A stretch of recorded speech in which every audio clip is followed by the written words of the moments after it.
شامی صاحب، سر آج ذیابطیس کا عالمی دن ہے اور ظاہر ہے دنیا بھر میں اگر ہم بات کریں تو 2024 آج تو جی سر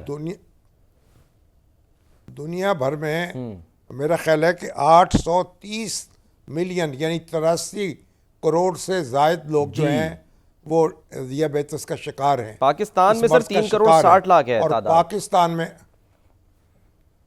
پاکستان میں جو بالغ مرد ہیں ان کی میرا خیال 27-28% جو بالغ ہیں وہ اس کا شکار ہیں اس مرض کا.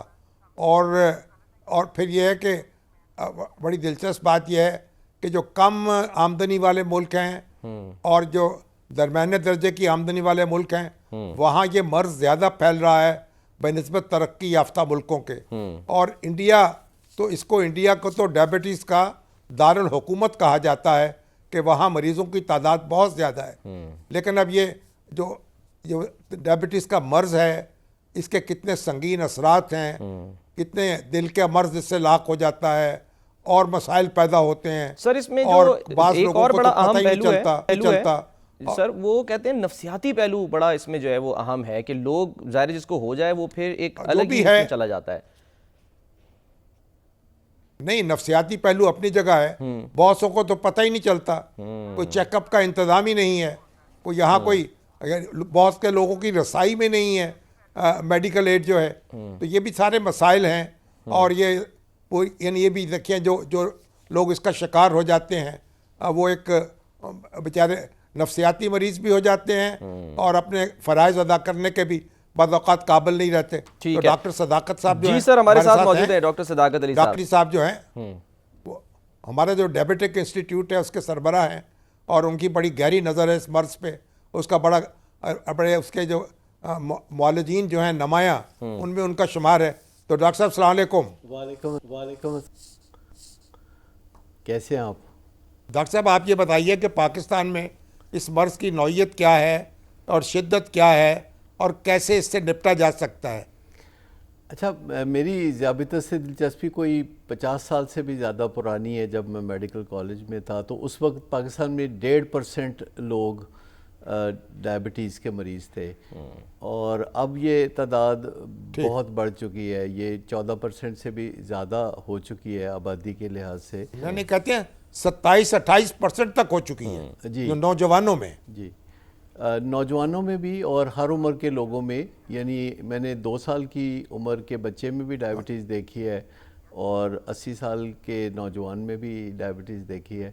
تو لیکن میں آپ کو بتاؤں کہ ڈائبٹیز کے ساتھ اب بہت بہترین اور صحت مند زندگی گزاری جا سکتی ہے, چاہے وہ ٹائپ 1 ہو ٹائپ 2 ہو, اس سے کوئی فرق نہیں پڑتا بشرطے کہ اس بوجھ کو سنبھالنے کی اہلیت حاصل کی جائے کہ جو ڈائبٹیز کے ڈائگنوسس کے ساتھ ذہن پہ طاری ہو جاتا ہے اور انسان کھو سا جاتا ہے, مایوس سا ہو جاتا ہے.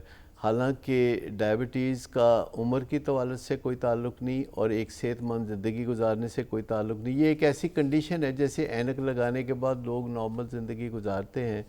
تو ڈائبٹیز کے علاج کے بعد تو بہت بہترین زندگی گزاری جا سکتی ہے. علاج ہے ڈاکٹر صاحب اس کا ویسے کوئی یعنی اس کا روزمرہ علاج ہے, یعنی آپ کو روز کرنا پڑتا ہے.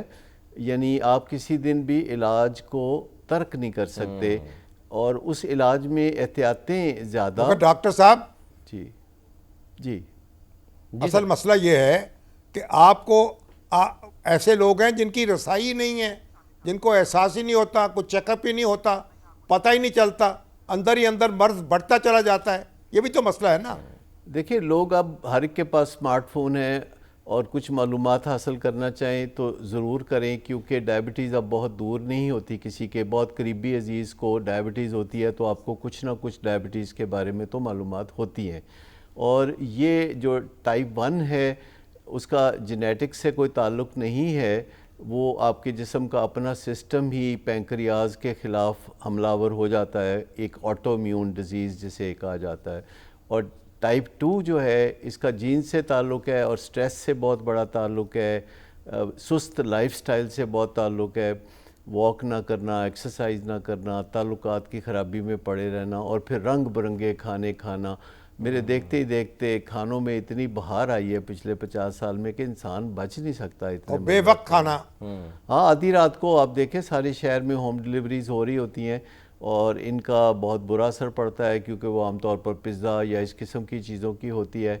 اور ڈائبٹیز میں اگر خاص طور پر فیملی میں کچھ بزرگوں کو یا رشتہ داروں کو ڈائبٹیز ہو تو محتاط ہونا ضروری ہے. اور اس کے لیے ہے کہ سب سے بڑی بات کہ ایکسرسائز کریں اور اپنے وزن کو قابو میں رکھیں اور سٹریس سے بچیں اور سیکھیں کہ کیسے ایک پرسکون زندگی گزارنی ہے جس میں تعلقات کا پہلو بہت اہم ہے.